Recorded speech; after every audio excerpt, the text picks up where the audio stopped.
Olá, uma ótima tarde a você. Começamos agora a segunda edição do Agricultura BR, nesta sexta-feira ao vivo para todo o país. Você acompanha o Agricultura BR pelas parabólicas, acompanha também pela Claro TV em todo o país, pelo nosso portal sba1.com, pelo Facebook, pelo YouTube. Você está nos acompanhando também neste momento pela Neo TV no Brasil e no Paraguai, e a partir deste momento você acompanha com sinal aberto em todo o Mato Grosso do Sul as informações do Agricultura BR pela TV Imaculada Conceição, que está linkada conosco. E olha, vamos falar de valor bruto de produção, porque a estimativa de um dos organismos nacionais que mensura os dados é de uma alta de 11,5% para o valor bruto de produção, chamado VBP, que deve ultrapassar a marca de 746 bilhões de reais na agropecuária. Portanto, é o agronegócio dentro da porteira. Vamos dar uma olhada agora como é que ficam esses números, depois eu comento quais são as principais culturas e principalmente a divisão entre agricultura e pecuária no que vai trazendo o valor bruto de produção. Olha só o que nós temos entre os números apresentados. Em 2019, o valor bruto de produção da agropecuária somou 669 bilhões e 100 milhões de reais. Para 2020, a estimativa de produção é de 746 bilhões e 200 milhões de reais, uma alta de 11,5% é o destaque do Agricultura BR. Em relação à agricultura e pecuária, a alta, a elevação dentro dos dois mecanismos ou das duas divisões agro do país. A agricultura cresce 16% o valor bruto de produção, enquanto que a pecuária vai crescer 4%, provavelmente ao final de 2020. Veja comigo como é que estão os números. Eu trago aqui a agricultura a 411 bilhões e 500 milhões de reais no valor bruto de produção, sempre lembrando que esses números são dentro da porteira. A alta é de 16,2%. Já a pecuária nacional deve ter um valor bruto de produção de 268 bilhões de reais, com uma elevação de 4%. Esses são os números que nós trazemos aqui em relação ao que vem acontecendo, ou que deve acontecer do valor bruto de produção. A carne bovina, apesar da queda de volume produzido, terá alta de preços do VBP no setor, que cresce 11,5%. Então, olha só, nós estamos vendendo mais carne, aliás, um volume menor de carne por preço melhor. Esse é um fator muito interessante quando destaca aquele último item ali, pecuária no Brasil.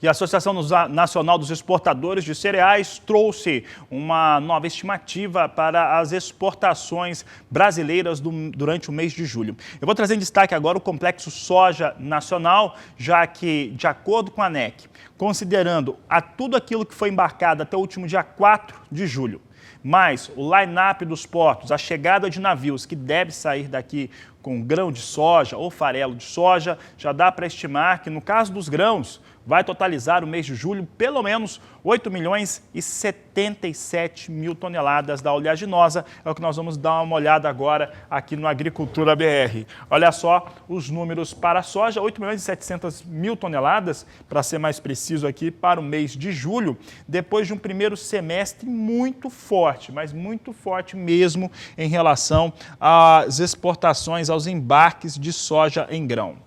O farelo de soja aqui no país deve totalizar 1 milhão 720 mil toneladas de farelo embarcado.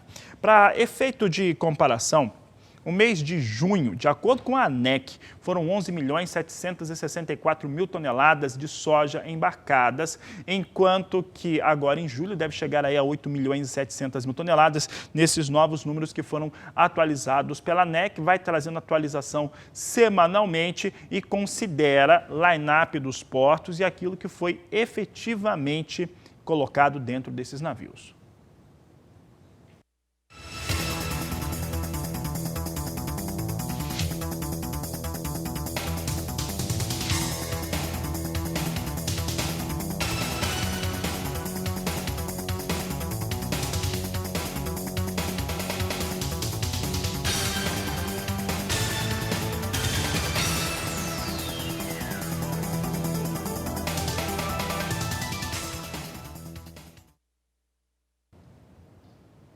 Vou trazer agora em destaque o município que é o maior produtor da agropecuária do Brasil. Eu falo de Sorriso, no estado do Mato Grosso. Vamos acompanhar agora o que vem acontecendo com as cotações de mercado por lá para a soja. Você tem comigo aqui dados importantes. No dia 26 de junho, valor de R$ 102,00 a saca de 60 quilos. No dia 30, R$ 102,50 por saca. 2 de julho, R$ 104,00 a saca de 60 quilos. Dia 7 de julho, R$ 105,50. No dia 10, R$ 106,00, só que trazendo para o dia de hoje, R$ 106,80 o valor da saca de 60 quilos, de acordo com o Instituto Mato Grossense de Economia Agropecuária, trazendo valores mais elevados para a oleaginosa nesta sexta-feira.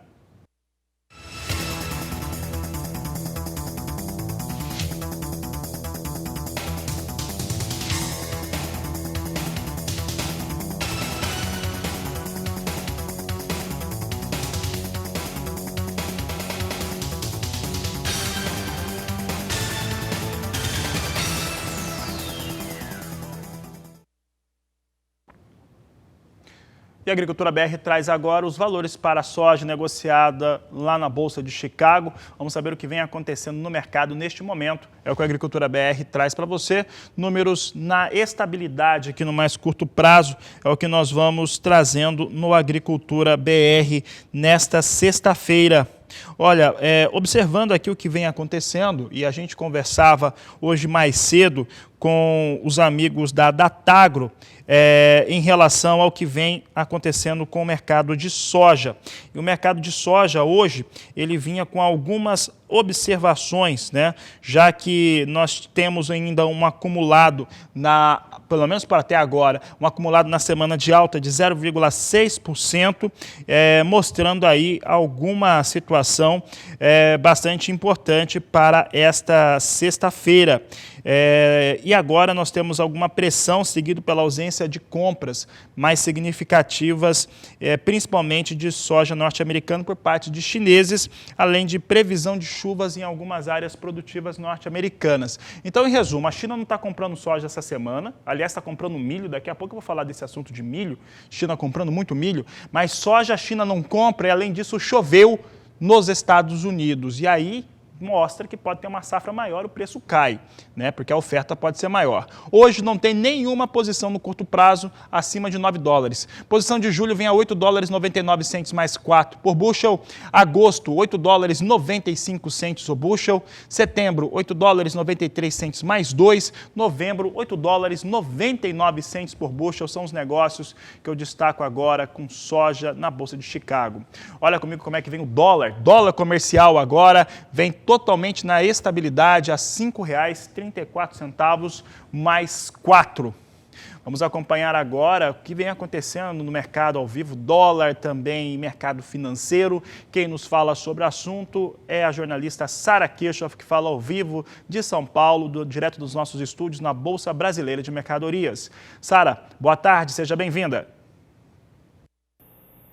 Muito obrigada, Fabiano. Boa tarde para você, boa tarde a todos. Pois é, fechando uma semana aí de muita instabilidade no mercado financeiro, volatilidade acompanhada especialmente em relação ao mercado de câmbio, mas também nas bolsas de valores. Ontem, por exemplo, o dólar começou o dia com uma queda de quase 2% frente ao real. Aí ao meio-dia nós entramos aqui ao vivo falando de uma alta do dólar de mais de 0,5% e no fechamento da sessão a moeda norte-americana ficou praticamente estável com uma leve queda de 0,07%. Foi assim praticamente a semana inteira e hoje não está sendo diferente. diferente. No início da sessão desta sexta-feira, o dólar subia quase 1% frente ao real brasileiro, depois passou a cair um pouquinho e agora, nesse momento, a moeda norte-americana mostra uma alta de 0,14% na comparação com o real brasileiro. Cotação do dólar comercial nesse momento, R$ 5,34 mais 96, quase R$ 5,35.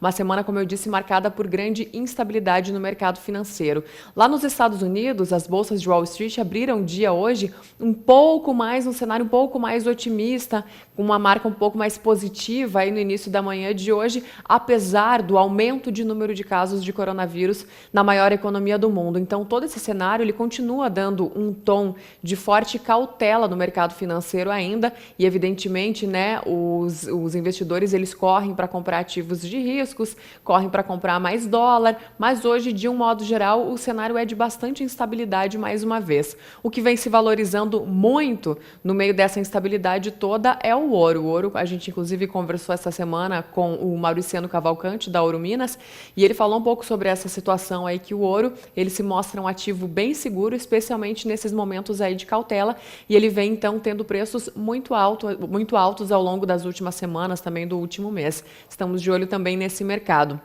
Mas hoje o cenário é esse. Lá fora também havia um enfraquecimento do dólar durante a manhã de hoje frente a outras moedas ao redor do globo. Ele passou a cair, então, frente a vários rivais, depois de mais cedo ter subido contra praticamente todos. Então, olha só, tudo que a gente está vendo aqui no Brasil acontece também na comparação com outras moedas aí, especialmente de países emergentes. Bom, e o Ibovespa, nesse momento, principal índice da Bolsa de Valores de São Paulo, vem com uma alta de 0,39%. A pontuação do Ibovespa agora é de 99.547 pontos. Ibovespa que superou os 100 mil pontos ao longo de uma sessão essa semana, o que não era visto desde o início, desde a chegada da pandemia no Brasil, lá no início de março, o Ibovespa nessa casa acima dos 100 mil pontos. E hoje continua mostrando um viés bem positivo aí a Bolsa de Valores, que funcionou ontem, né? Operou aqui em São Paulo, apesar do feriado. Lá fora, destaque hoje, que vem do país asiático da China. A China diz que as medidas usadas no país asiático para apoiar a economia estão obtendo resultados. Informação aí de autoridades do Banco Central da China, segunda maior economia do mundo, e claro que isso também anima outros mercados que hoje passam pela mesma situação que o país asiático viveu alguns dias atrás. E falando do cenário interno, foi divulgado hoje o IPCA, Índice de Preços ao Consumidor Amplo, que é a inflação oficial do país referente ao mês de junho. E os dados mostram que a inflação voltou a ser uma inflação, ou seja, voltou a subir no mês de junho, interrompendo uma sequência de duas quedas registradas em abril e também em maio, quando os preços dessa cesta de produtos, de itens e de serviços aí consultados na inflação ficaram mais baixos aí ao longo desse período mais crítico durante a pandemia de coronavírus aqui no Brasil. Então, o IPCA, que é considerado a inflação oficial do país, como eu disse, ele ficou em 0,26% no mês de junho, né, com um avanço, portanto, dados divulgados hoje pelo IBGE, Instituto Brasileiro de Geografia e Estatística. Principalmente, aí, o que aparece em destaque na inflação que faz com que ela volte a subir no mês de junho são os combustíveis, que registraram uma valorização importante, alta de 3,24%, no preço dos combustíveis. E lembrando que desde o início do mês de maio, a Petrobras ela anunciou 8 altas nos preços dos combustíveis, da gasolina, especialmente nas refinarias. Então, eles estavam impactando negativamente no IPCA nos meses anteriores, por causa de toda aquela disputa que acontecia lá fora, a Rússia, a Arábia Saudita, enfim, queda do preço do petróleo, uma demanda muito menor do que a oferta durante esse período de isolamento social em várias economias do mundo, e que começou a mostrar alguma reação no mês de junho, apontando então para esse crescimento que impactou também na inflação. Agora, o grupo de alimentos e bebidas também chama atenção na inflação do mês de junho, divulgada hoje pelo IBGE, e ele tem o maior impacto, né, no orçamento das famílias brasileiras e impacto também nesse resultado do IPCA. Então, o grupo de alimentos e bebidas, durante o último mês, registrou uma alta de 0,38%. Alguns destaques aí do mercado financeiro nesta sexta-feira, encerrando a semana, e como a gente viu nos outros dias, uma semana de muita instabilidade no mercado financeiro. E em relação à inflação no Brasil, essa semana o presidente do Banco Central, Roberto Campos Neto, em uma entrevista à agência Reuters, ele disse que ele precisa entender o impacto do crescimento da inflação para poder avaliar se ainda há espaço para um corte residual na taxa de juros do Brasil. Ele falou isso agora ao longo dessa semana e hoje então a gente tem o resultado do IPCA para o mês de junho. Vamos ver se vai de fato acontecer um novo corte na taxa Selic ainda esse ano ou se ela vai permanecer no patamar que ela está de 2,25% ao ano. Devolvendo o sinal para Campo Grande, é com você, Fabiano. Obrigado, Sara Kirchhoff, obrigado pela participação. Por aqui eu sigo falando de soja, vamos dar uma olhada como é que vem os negócios com a soja em alguns portos brasileiros, portos de Santos e Paranaguá agora em destaque com as apurações da Grãos Corretora, entrega de soja no mês de agosto, trazendo valores a R$ 116 por saca de 60 quilos nesta sexta-feira, é o que o Agricultura BR traz aqui agora para você aqui durante o programa. R$ 116 é o valor da saca de 60 quilos. Bom, no começo desta semana, o Instituto Mato Grossense de Economia Agropecuária divulgou números a respeito da produção no estado de Mato Grosso. Eu trouxe alguns números durante essa semana. Hoje nós vamos falar um pouco a respeito de milho que vem acontecendo lá no estado do Mato Grosso. Veja conosco aí o que nós temos em relação às estimativas de safra. Uma questão interessante aqui no Mato Grosso é a elevação nos termos de produtividade. Essa elevação de produtividade chega a uma alta de 1,25%, com uma produtividade média esperada, a colheita está em curso, de 106,78 sacas por hectare. A produção estimada agora é de 33.270.000 toneladas a serem produzidas e nós temos aqui então, portanto, uma alta em relação à produtividade para o estado do Mato Grosso em relação ao milho. São os números que foram apresentados no último relatório do Instituto Mato Grossense de Economia Agropecuária.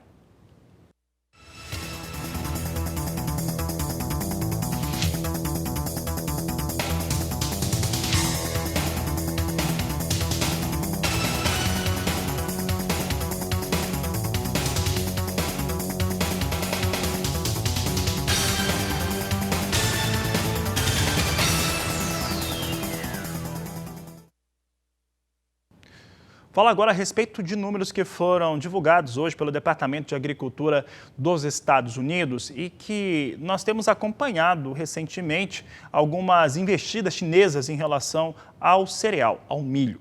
O que acontece? Os números apresentados hoje pela manhã trouxeram dados que dão conta de uma compra, uma única compra, 1.350.000 toneladas de milho que foram adquiridos pelos chineses junto aos norte-americanos. E aí a pergunta que vem é o que é que está acontecendo na China nesse momento. O fato é que a China não é um produtor comercial de milho, né? Estados Unidos é um produtor comercial, o maior produtor comercial do mundo, Brasil, o segundo maior produtor comercial do mundo, aí depois nós temos Argentina, temos Ucrânia, Paraguai e assim por diante. Mas quando se pensa em níveis de produção, a China é o segundo maior produtor do mundo, só que ele consome tudo o que precisa, né? Tudo que produz, consome também. Só que a China tem comprado mais milho. E isso é um destaque importante em relação ao mercado, porque essa notícia que você está vendo na tela aí, ela traz uma expectativa bem distinta em relação a esse mercado. Por quê? Porque milho, China passando a ser um comprador, muda também um pouco esse tabuleiro de jogo em relação ao cereal, já que não se via, a China sempre foi vista como um grande comprador de soja, é o maior importador de soja do mundo, com poucas investidas em relação ao milho. Sempre se declarou também uma produção que nunca acontece nada na China, né, em termos de desastre ou algum problema climático, nada disso acontece, a produção chinesa sempre vem numa medida só, ano a ano, de acordo com os números do governo por lá. Um outro elemento é em relação a esses estoques chineses que nunca cediam. A China até há pouco tempo andou vendendo parte desse estoque dela por aí, já deveria ser um estoque mais velho, com qualidade também evidentemente inferior. Mas de qualquer maneira, China volta às compras e a China tem comprado muito milho e essa informação é muito importante, é estratégica para o mercado internacional do milho.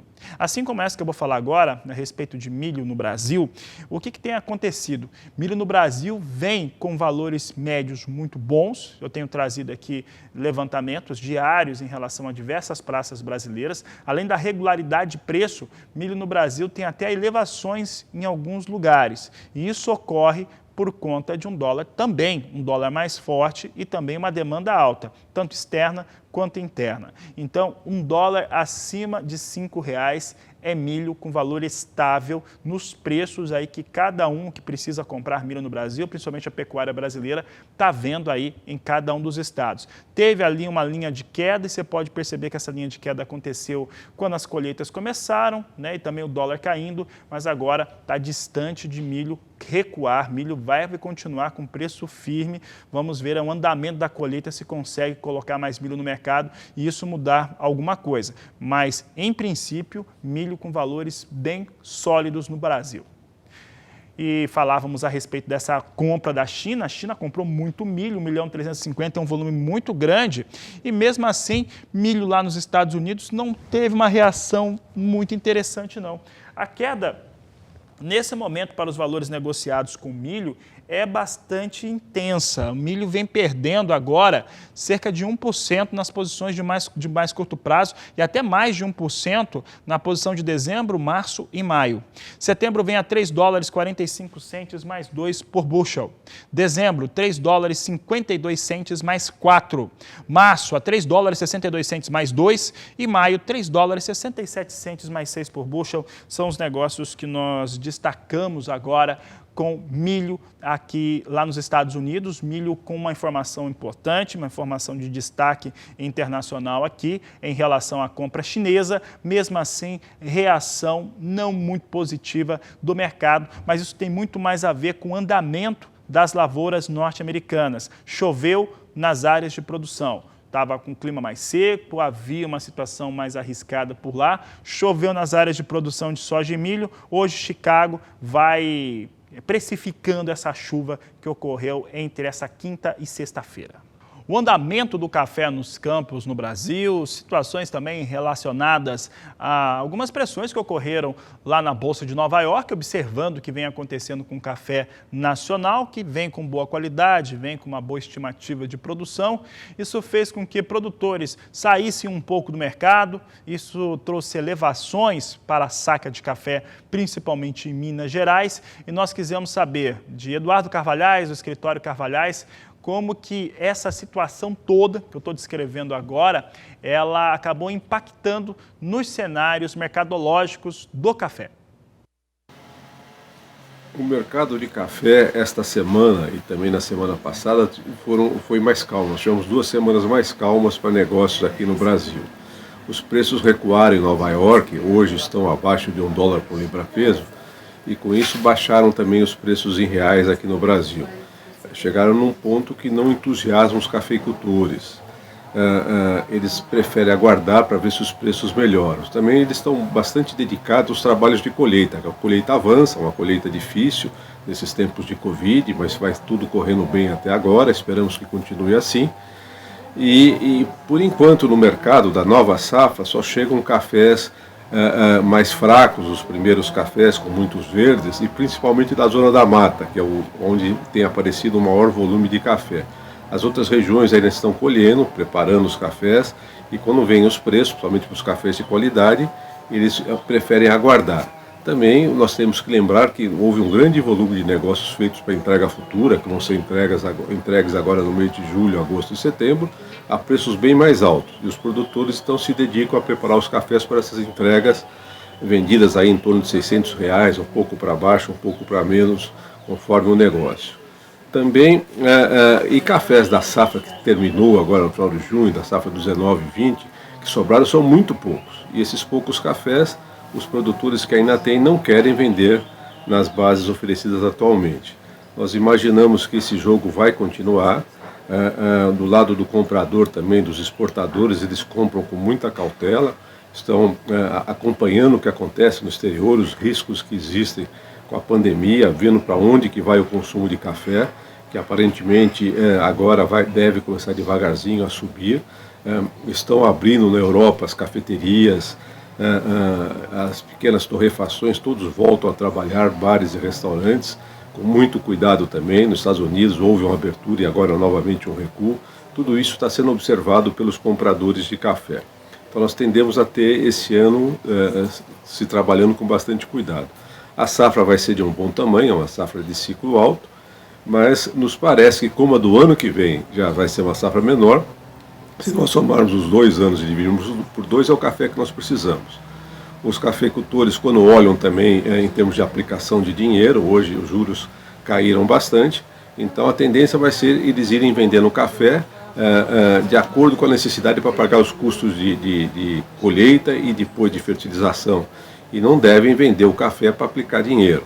É a tendência do produtor de café, na nossa opinião, é ele guardar a poupança dele em café e acompanhando o mercado. Por isso tudo, essa entrada de mercado está sendo melhor do que se imaginava. Ela caiu um pouco, mas todos diziam que com a Covid, com a queda de consumo lá fora e sendo um ano de safra grande, se previa uma baixa maior, que graças a Deus até o momento não aconteceu. Se nós formos com cuidado, não deve acontecer. A demanda pelo café brasileiro continua grande no exterior. Os nossos concorrentes estão com problema para a colheita também. Tem tido mais problemas climáticos do que nós, principalmente o pessoal da América Central e da Colômbia. Com tudo isso, nós imaginamos que os preços devem se manter nessas bases e para um pouco melhor. Quando cair, a tendência do cafeicultor vai ser não fazer negócios aguardando um preço melhor.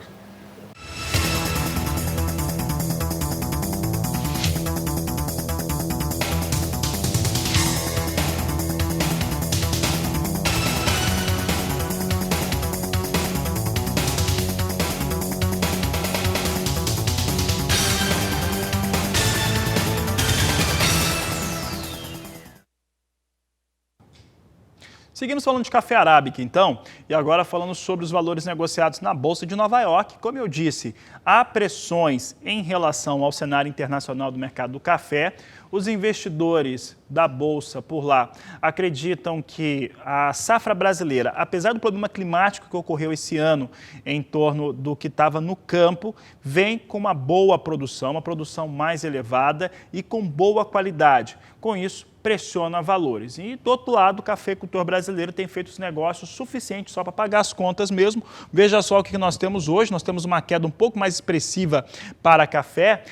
A posição de mais curto prazo é setembro. Setembro é a posição no qual está negociada ou precificada boa parte da safra brasileira, e você vê que é justamente a posição de setembro que mais perde.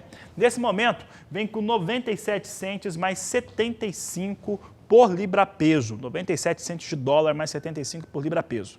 Dezembro, agora negociado a $1 mais 50 por libra-peso, é o que eu vou destacando para você no Agricultura BR, vai perdendo bastante também. Março, $1, 2 centes mais 70 por libra-peso, e maio a $1, 3 centes mais 95 por libra-peso, são os valores de negociação com café arábica na Bolsa de Nova York, plataforma Ice Futures.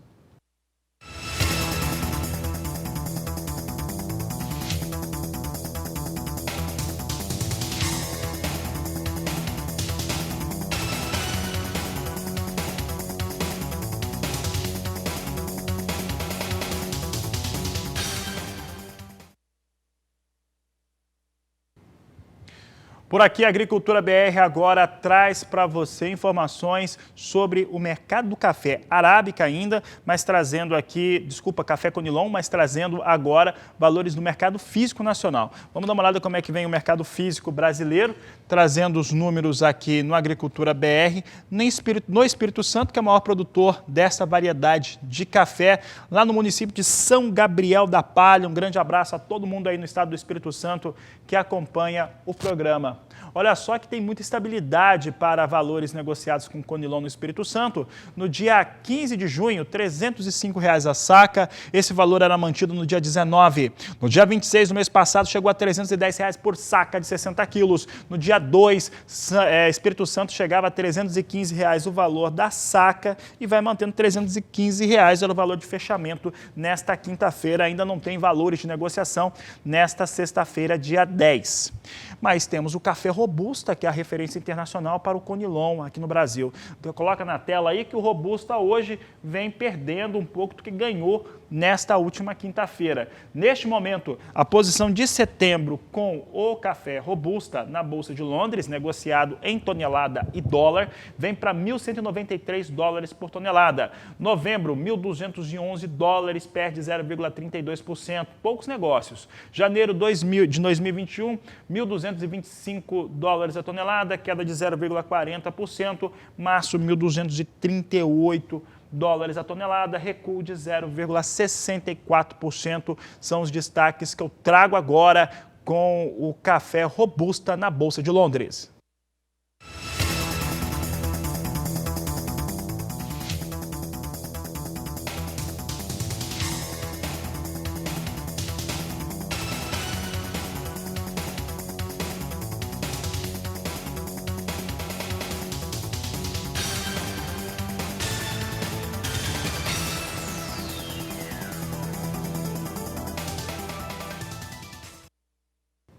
Em uma reunião virtual que envolveu ministros e também o vice-presidente Mourão, ela discutiu questões ligadas à preservação na região da Amazônia. Inclusive, a ministra da Agricultura, Tereza Cristina, participou desta reunião virtual e é o que nós vamos acompanhar agora na reportagem.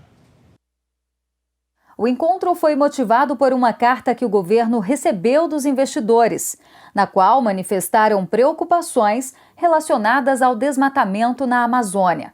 A ministra esclareceu durante o evento que o projeto de lei que trata da regularização fundiária, que tramita no Congresso Nacional, será importante para a preservação ambiental da Amazônia. Segundo ela, houve uma distorção sobre os efeitos da medida. Nós deixamos claro que isso vai dar um nome, né? Aquelas terras terão donos e então eles passarão a estar dentro da legislação brasileira, né? Vão ter o título e, portanto, eles terão que cumprir as regras ambientais, enfim, do governo, e com isso nós acreditamos que, muito pelo contrário, nós teremos sim um controle maior daquela região. Enfim, mostramos a medida provisória que ela não tirou nada da legislação atual vigente, né? O marco temporal é 2008, né? Quem está lá até 2008, e o que nós vamos fazer realmente modernizar o sistema para poder fazer essa regularização através de ferramentas modernas, sensoriamento remoto, podendo ganhar tempo e fazendo isso com maior agilidade para que realmente se efetive de fato essa regularização tão importante não só para a Amazônia, mas para o Brasil todo. Integrantes do governo também deixaram claro na reunião que a agricultura de exportação brasileira não é feita na Amazônia e nem precisa avançar sobre essas terras. São áreas que não contam com infraestrutura de transporte e cujos solos não são adequados ao plantio. Hoje, o bioma amazônico responde por apenas 2% da produção agrícola e 14% da pecuária. O vice-presidente aproveitou a reunião para esclarecer as dúvidas dos investidores e reafirmar o compromisso do governo brasileiro em combater o desmatamento ilegal.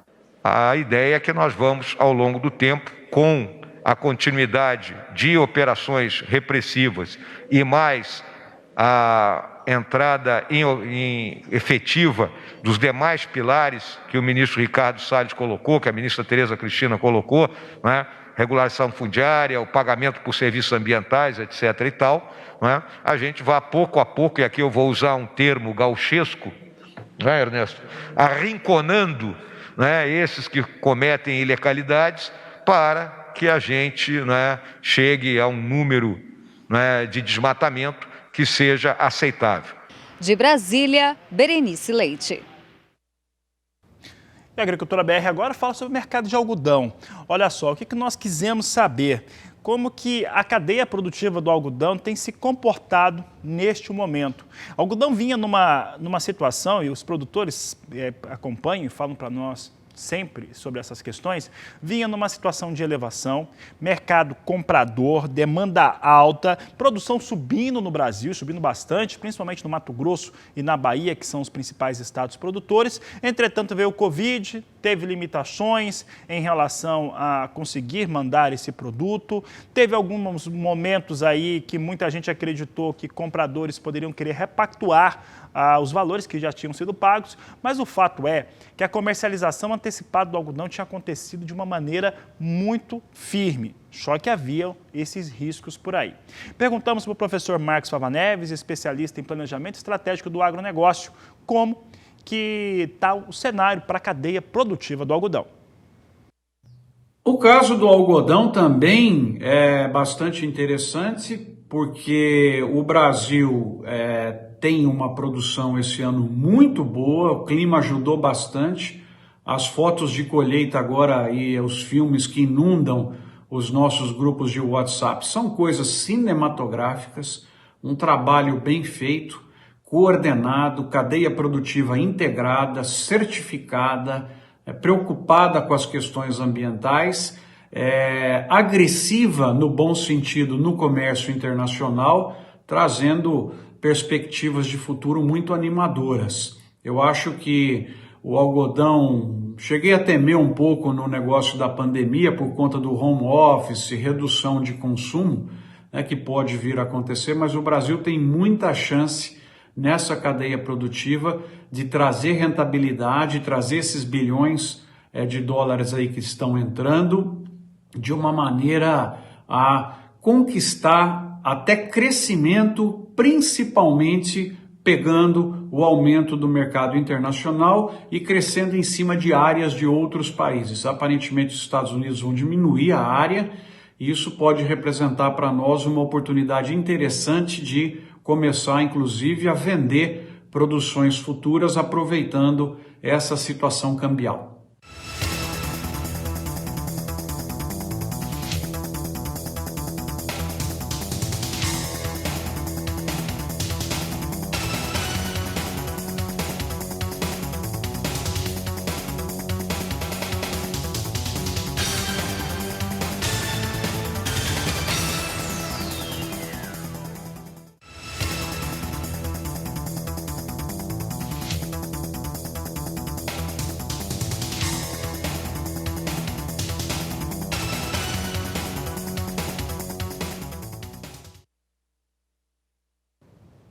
Vamos falar agora de seguro rural e o total de recursos disponibilizados no ano de 2019 pelo governo federal totalizou 341 milhões de reais para a seguridade das áreas que foram afetadas, foi o que informou o Ministério da Agricultura, Pecuária e Abastecimento.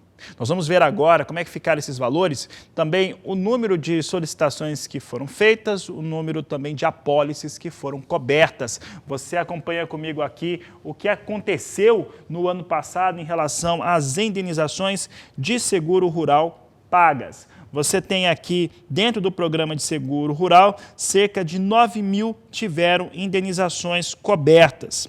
O Ministério informou que as lavouras mais afetadas no ano passado pela seca foram milho segunda safra, soja, trigo, uva e maçã.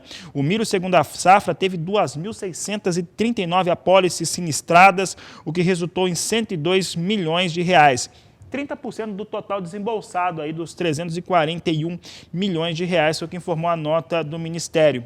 Além da seca, também teve indenizações de 168 milhões e 200 mil reais. E os principais eventos que motivaram o pagamento para os produtores foram geadas, 73 milhões e 600 mil, granizo, 59 milhões de reais e chuva excessiva com 23 milhões e 400 mil reais. Aqui nós temos um número que mostra ali contratadas 95 mil apólices, 9 mil que foram cobertas e realmente isso é algo que traz alguma segurança para o produtor, porque aconteceu tudo isso no mesmo ano. Chuva em excesso, seca em excesso, granizo, entre outros problemas climáticos, e aí o produtor esteve coberto depois de ter esses prejuízos no campo.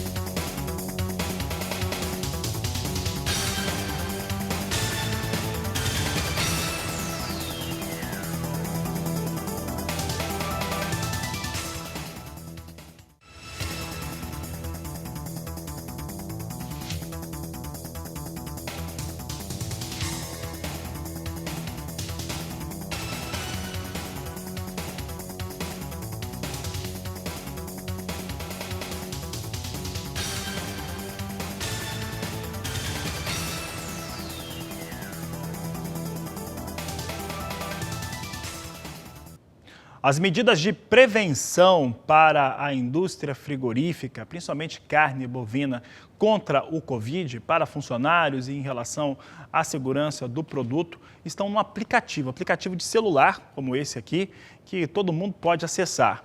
Quem conversou a respeito deste assunto com a jornalista Sara Kirchhoff foi a Andréa Mesquita. Ela é zootecnista envolvida em diversas iniciativas em relação à carne e explicou como que funciona esse app. Estamos com a Andréa Mesquita do Território da Carne pela internet, ela que também fala aqui de São Paulo. Andréa, vou começar te perguntando sobre o Território da Carne, né? Nós já conversamos anteriormente aqui nos nossos estúdios e a gente sabe, né, que o território ele tem justamente a função de democratizar o ensino em relação à pecuária, né? Tanto sobre o lado de dentro e de fora da porteira. E agora, em razão da pandemia de coronavírus, vocês estão fazendo isso mais virtualmente do que nunca, incluindo essa questão da pandemia e dos cuidados também em relação à doença, né? Eu queria que você falasse um pouquinho sobre isso. Seja bem-vinda ao canal do Boi. Obrigada, Sara. Realmente a gente está com uma missão extremamente importante aqui no Território da Carne. A gente já fazia a maior parte da nossa democratização do conhecimento através das redes, mas nunca tão próximo dos usuários na palma da mão. E aí já era um projeto para a gente fazer no ano de 2020, veio a pandemia, foram canceladas mais de 15 viagens aqui do Território da Carne, e a gente antecipou esse projeto para, durante a pandemia, as pessoas conseguirem aprender não só sobre os temas da carne bovina, que a gente já vinha ensinando há anos, como também como se comportar considerando que a carne bovina também já foi palco, ou pelo menos dúvida, de que se eu comer, eu me contagio, é perigoso, como é que funciona o controle dentro das indústrias. E aí a gente inovou aqui com um aplicativo que traz uma série de trilhas de conhecimento, incluindo essa do Covid-19, que não tinha como estar de fora desse nosso novo projeto.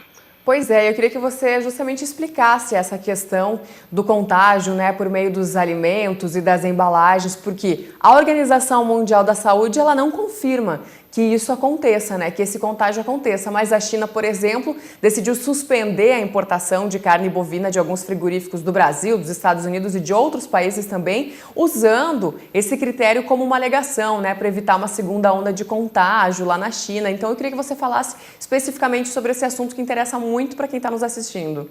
Com certeza, Sara.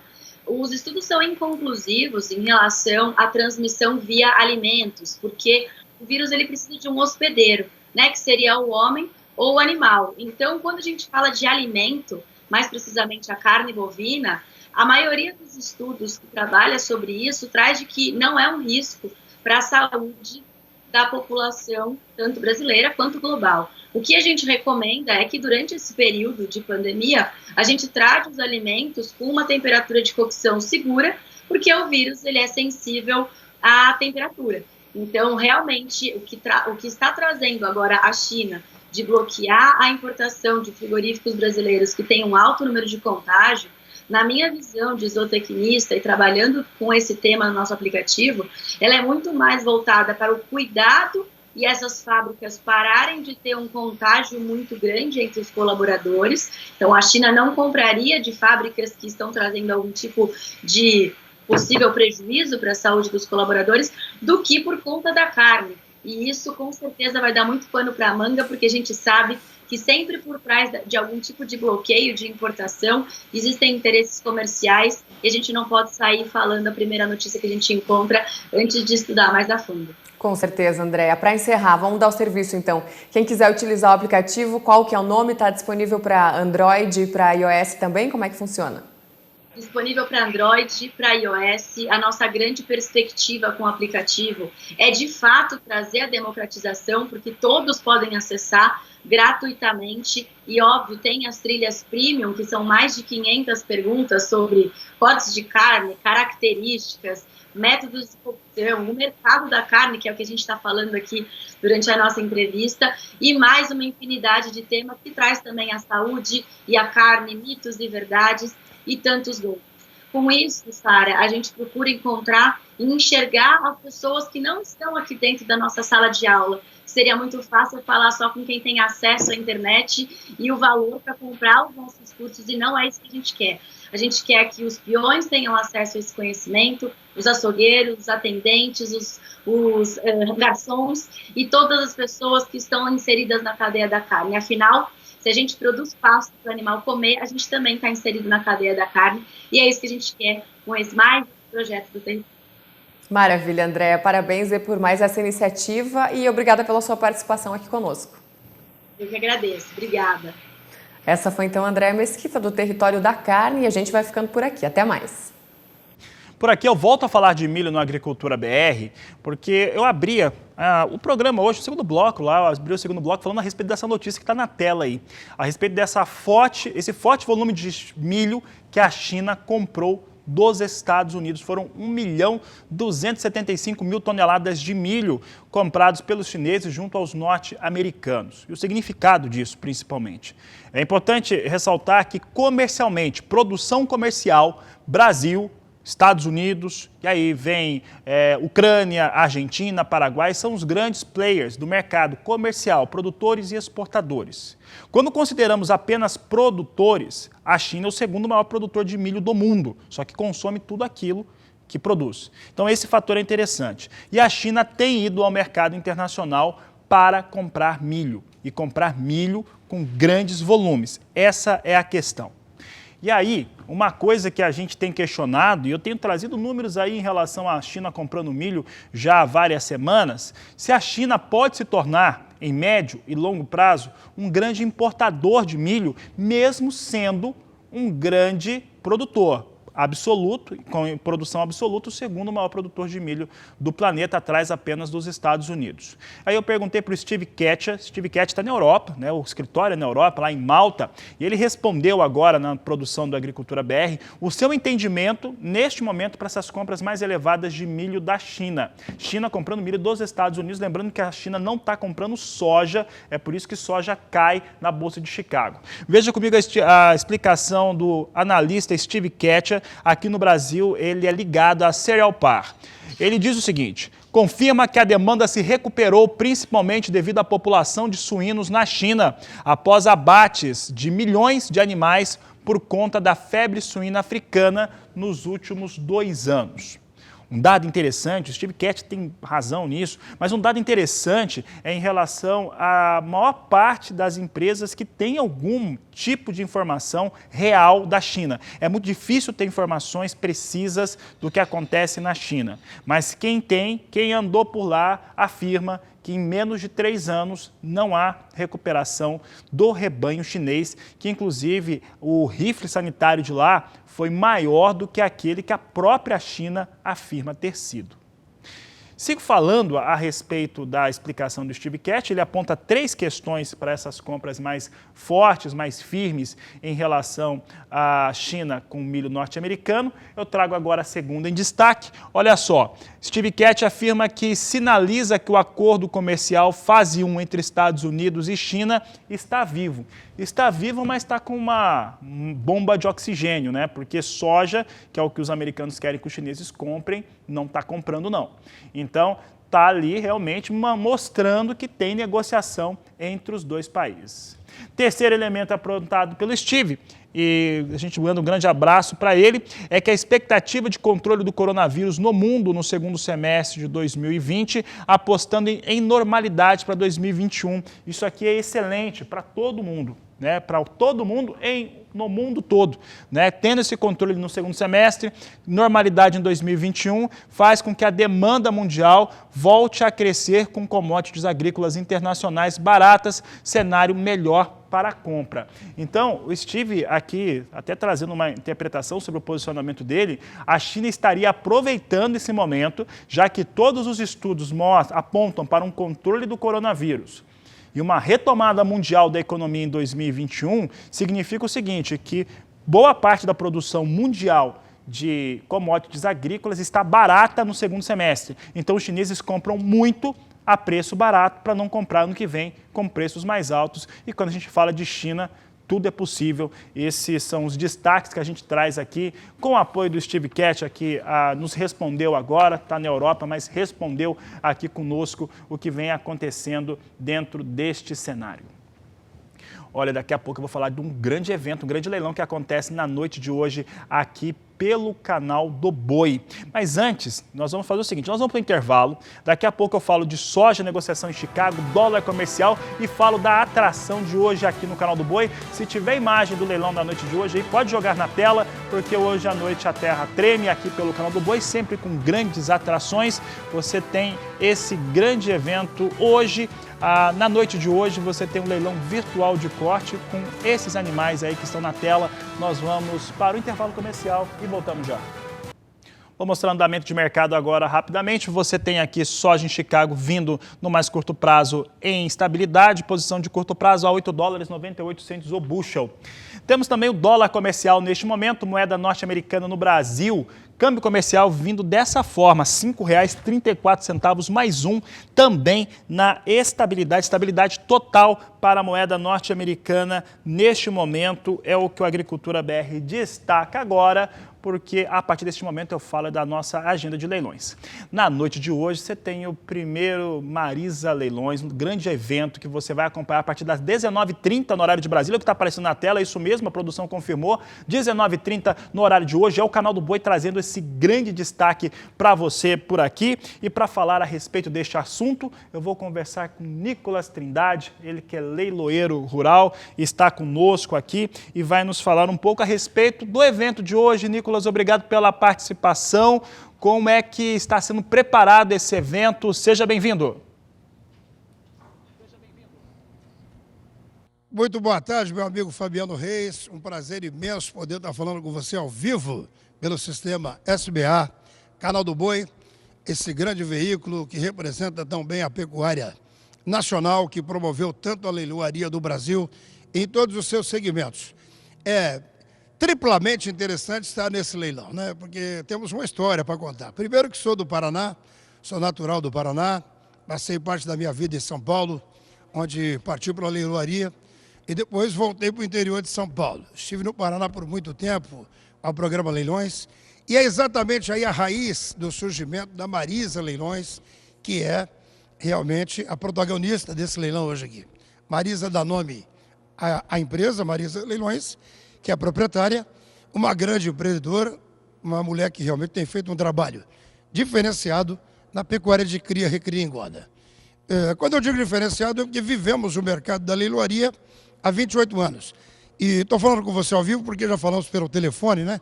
Lá de Bariri, estou radicado no interior e tenho feito alguns leilões de bois na região do centro do estado de São Paulo.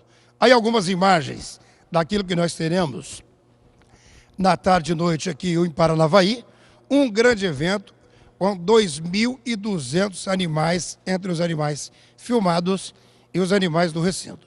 Quando nós falamos de animais filmados, nós temos uma certa restrição ainda por parte do mercado, não digo na pecuária extensiva, mas a nível de Centro-Oeste aqui, mais para o Centro-Oeste, porque não é um hábito as transmissões, até porque os leilões têm portes menores.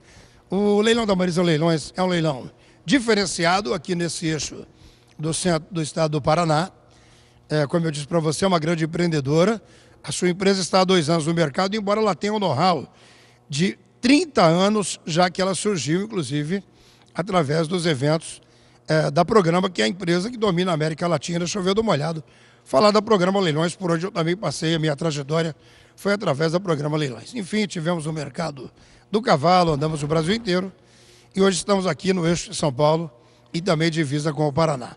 Essa semana, inclusive, 3 leilões. Mas, enfim, uma grande oferta, você está vendo aí a primeira bateria, creio que seja o lote número 29, já à disposição de quem está no link, as pessoas às quais nós agradecemos e que representam o sinal de prestígio a nós aqui da Marisa Leilões, na noite de hoje, por esse grande evento.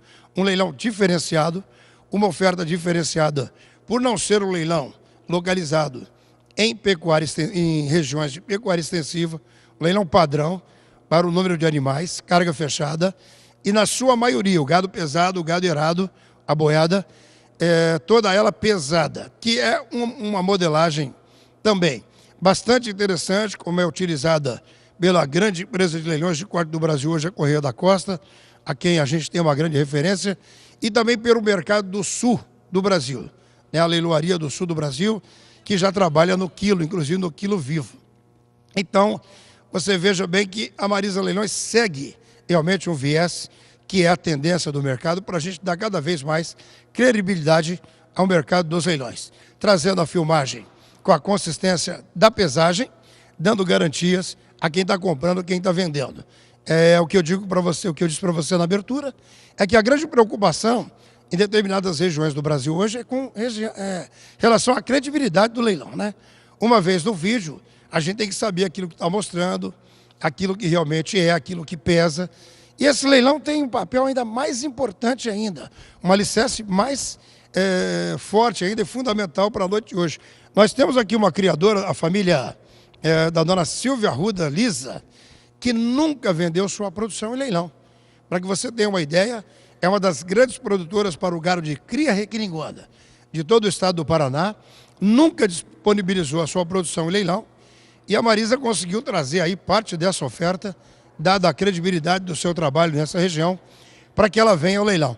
E bem como a dona Marisa, Fabiano, eu queria salientar que muitos produtores do conhecimento da gente, eu estou há 29 anos como leiloeiro nesse mercado, há mais de 30, porque eu surgi através da revista DBO Rural, que era o principal veículo de comunicação da leiloaria, e depois, naturalmente, surgiram os canais, enfim. Hoje temos aí o canal do Boi, né? Uma grande referência. Mas é trazer esse povo de volta para o leilão. O produtor, do pequeno ao médio, ao grande produtor, ao leilão. Então, os leilões precisam passar também por um processo de qualificação. Eu acho que as federações de agricultura também têm um papel importante no sentido de orientar os leiloeiros, ela que nomeia os leiloeiros através dos estados, para que eles tenham realmente, deem credibilidade ao leilão. Um dos papéis importantes seria informar, né, aquilo que está sendo vendido, aquilo que está sendo comprado. É o que eu chamo de leilão sério, quando o leiloeiro tem autonomia para conduzir o leilão, quando tem autonomia para dizer aquilo que está acontecendo dentro do leilão.